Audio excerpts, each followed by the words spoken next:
these colossi.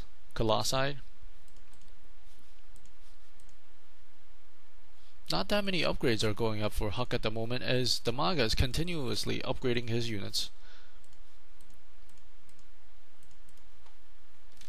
Ooh, this is a very dangerous number of Ultralisks. 9 Ultralisks, none of them went down.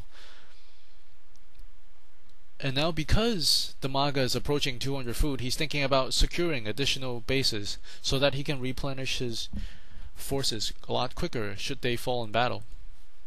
The gateway going back up for HuK, signifying that he does not want to engage right now and he wants to cement his lead, perhaps. Maybe he thinks he has a lead. He really needs to expand and get another base, and he does just that with the help of a transporter. One base going up for DIMAGA at the HuK expansion. If we take a look at the income, we'll see that the Zerg player DIMAGA has a significant advantage as he is operating on 3 bases to HuK's 2 bases.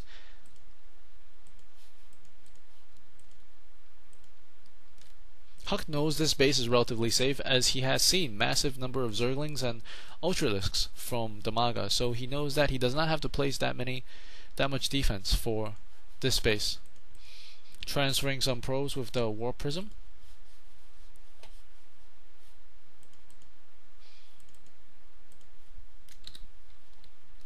I think this is problematic for HuK because he's choosing to stick with this unit composition against the Ultralisks. And these Ultralisks do not go down easy, especially when accompanied by 4 queens. Because as long as the queens are around, they can always transfuse to the Ultralisks, and it's negating the damage that would be done to them and elongating their life quite a bit. Both players at very, very close to 200 now, but neither player are choosing to engage. At this point, I think both players are working on the upgrades, and I think the Zerg player could be working on the eggs, and yeah, that is what he's doing. He's spawning more and more lava with the queens. This will ensure that he will replenish his troops a lot quicker than even warp gates, as we see many eggs are being laid right now. As DIMAGA is maxed out, sends one changeling to see what's going on. HuK realizes he needs to get another expansion if he were to stay competitive in this game, and he's probably going to try to take this expansion because he's moving his forces out this way.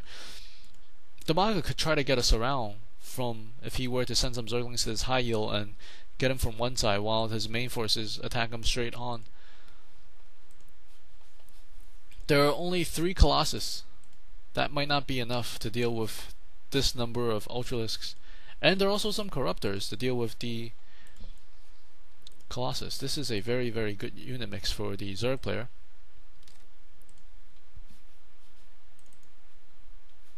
There's a good number of Immortals.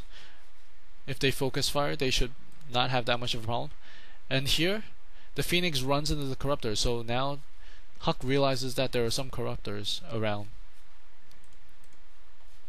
I think HuK is deciding to commit to an attack. Oh no, he's not. He's actually retreating. But these Zerglings, I think, with their speed, will be able to cut him off.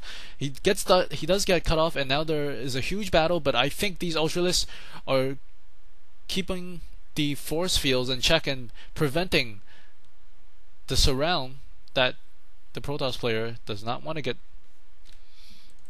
And HuK warps in some Dark Templars, and these Dark Templars are able to push HuK back, push DIMAGA back, but HuK has lost pretty much all of his army. He lost 100 food worth of army, whereas DIMAGA only lost around 10 to 20.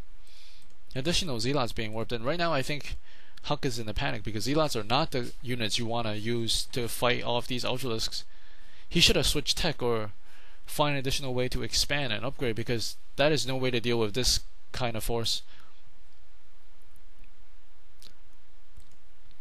As these Zealots try hopelessly against this army, HuK GG's.